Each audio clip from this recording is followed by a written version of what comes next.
যাচ্ছে। আপনি যদি পেজ এবং প্রোফাইল বা ইউটিউব নিয়ে কাজ করেন তাহলে আজকের ভিডিওটা খুব মনোযোগ দিয়ে দেখবেন। ভিডিওটা স্কিপ না করে ১ম থেকে লাস্ট পর্যন্ত দেখবেন এবং লাইক, কমেন্ট, শেয়ার এবং সাবস্ক্রাইব করতে ভুলবেন না। চলুন তবে মূল পর্বে আসা যাক। কনটেন্ট মনিটাইজেশন পাওয়ার পরও কনটেন্ট মনিটাইজেশন উধাও হয়ে যাচ্ছে। তা কিভাবে সম্ভব? আজকের ভিডিওটা মূলত তাদের জন্যই। কনটেন্ট মনিটাইজেশন পাওয়া খুবই সহজ কিন্তু তা রক্ষা করা খুবই কঠিন।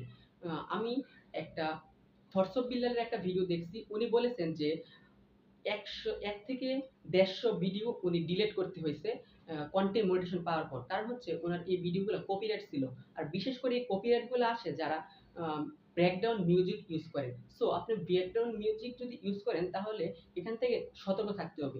এবং আপনি কনটেন্ট মনিটাইজেশন পেলে অবশ্যই যাতে কোনো কপিরাইট না থাকে সেদিকে আপনার অবশ্যই খেয়াল রাখতে হবে। তাহলে আপনার ভিডিওটা সুন্দর হবে এবং আপনার পেজ বা প্রোফাইলে বা YouTube এ যে ভিডিওগুলো আপলোড দিবেন তা থেকে আপনার যে নোটিফিকেশন আসবে এবং তাদের নিয়ম অনুযায়ী সেই ভিডিওগুলা আপনাকে ছাড়তে হবে। অন্যের ভিডিও ডাউনলোড করে তারপর সেই ভিডিওটা নিজের পেজে ছাড়ে। তার কারণে অনেক কপিরাইট আসতে পারে এবং আপনার এত মূল্যবান পেজটা নষ্ট হয়ে যেতে পারে। একটা পেজে কনটেন্ট মনিটাইজেশন পাওয়া যে কত পরিশ্রম তা আপনি নিজেই বুঝতে পারতেছেন। আর আপনার পেজটা যদি মুহূর্তেই চলে যায় এবং নষ্ট হয়ে যায় তা অনেক কষ্টের ব্যাপার। সো আপনাকে কনটেন্ট মনিটাইজেশন পাওয়ার পর এবং পাওয়ার আগেও যে কনটেন্ট মনিটাইজেশন এর জন্য যেই আপনি যে ভিডিওগুলা ছাড়ছেন সেই ভিডিওতে অবশ্যই চেক করতে হবে যে কোন রকম কপিরাইট আছে কিনা। কপিরাইট ভিডিওগুলো অবশ্যই ডিলিট করে দিতে হবে। এবং অনেক ভিডিওতে আছে বর্তমানে যে সাউন্ড চলে যাচ্ছে। সেই সাউন্ড চলে যাওয়া ভিডিওগুলো ডিলিট করে দিতে হবে। কারণ Facebook আপনার এই ভিডিওটা নিতে চাচ্ছে না। সো আপনি যদি আর্নিং এবং